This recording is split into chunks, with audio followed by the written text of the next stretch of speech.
The first classroom of the month found us outside with the kids at CCC High School, where they were digging away and growing things. We thought it's very important to see creative ways to get our students to learn outside of the walls of the classroom. Okay, tie it. So even with love and care and hard work, not every plant will yield the same result. Very good, that's it. But most will mature into a delicious taste of success. Excellent one. Each day we love to just go outside, look at the plants, see how they're growing, and it's also very fun to harvest them. The biggest thing here is that students are seeing that learning can be fun.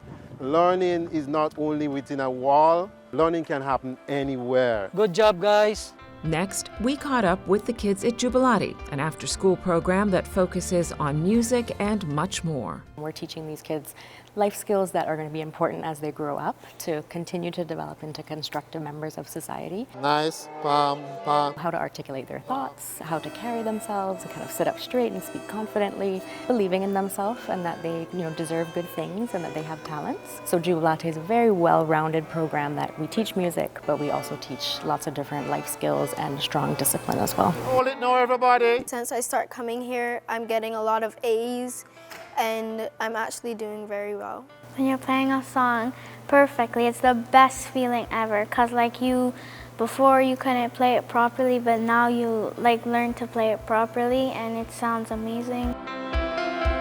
Then we visited the creative media program at SciFec, where young adults are learning film production. We touch on all manner of things, camera work, sound, lighting, storyboarding. I'm thinking what we do. The whole production process. There's a process that you have to go through before you can even start a production, really.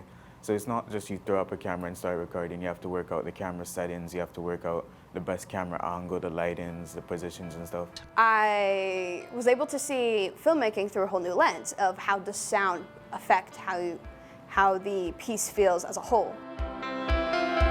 A different kind of creativity came next, the first Robotics Challenge, where bright young minds from all across Cayman design, build, and code their own robots. We give them robotic parts and resources that they need to build a robot that will carry out the mission of the game. Robots are designed to pick up cubes and move them to a specific location.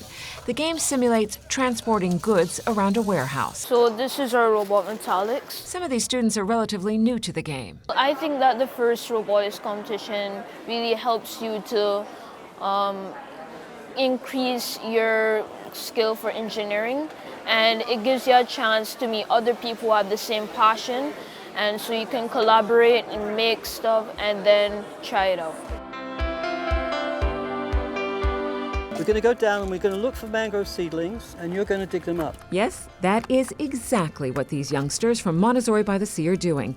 But it's not what you might think. So essentially what we're doing is we're going down the road and digging up some mangrove seedlings and replanting mangroves in the ocean. For one, it's a fun experience, and two, you get to feel like you're helping the environment. This experience ticks so many of the boxes for what makes an elementary age child get excited. Next up, Geneva, Switzerland. Another one of these wires. Where the top performers at Cayman's first robotic challenge got to go and compete globally. Here, more than 180 countries compete in this capital of peace in a spirit of cooperation and unity, with just a dash of competition. It's one of the things that we need to get our students involved in, because by the time some of them leave school, there are going to be so many areas of life that is going to be dependent on robotics. Team Cayman spent months of hard work building their robot, the Mangrover. In spite of all the stress and pressure, it was definitely worth it. And this will give me a very good experience, because in the future I want to be a biomedical engineer, and I really think that this will push me towards that, show me how mechanics work, how to fix them. Teaching the teachers, that's what's happening today at this gathering sponsored by the Cayman Water Authority. They've brought in one of the most prestigious geological professors from the University of Alberta to educate the educators and share with them as much as he can about what he's learned about the geology of these islands. Geology is a subject that commonly falls through the cracks. Very often it's not taught at schools at all. Not only are they learning in the classroom, but they're also traveling to many different locations across the island, and a number of these are very popular attractions. Today, however, they're seeing these familiar locations in a new light and with more curious eyes. I feel incredibly blessed and fortunate to be here and be able to actually speak to him and get my questions answered, and that in itself is just a huge asset.